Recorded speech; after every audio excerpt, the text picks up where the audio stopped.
In this video, I will show you how to set up payroll in Gusto. First, open your browser. Go to app.gusto.com and log into your account. From the home page, you will see an option to set up payroll.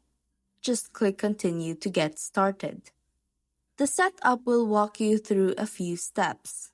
First, you will need to add some basic details, like your business address, phone number, and the first day you plan to run payroll. Once that's filled out, hit Continue.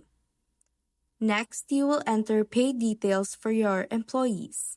Select the compensation type, whether it's salary or hourly, add the amount, and choose the pay schedule that fits your business. Then click Continue again.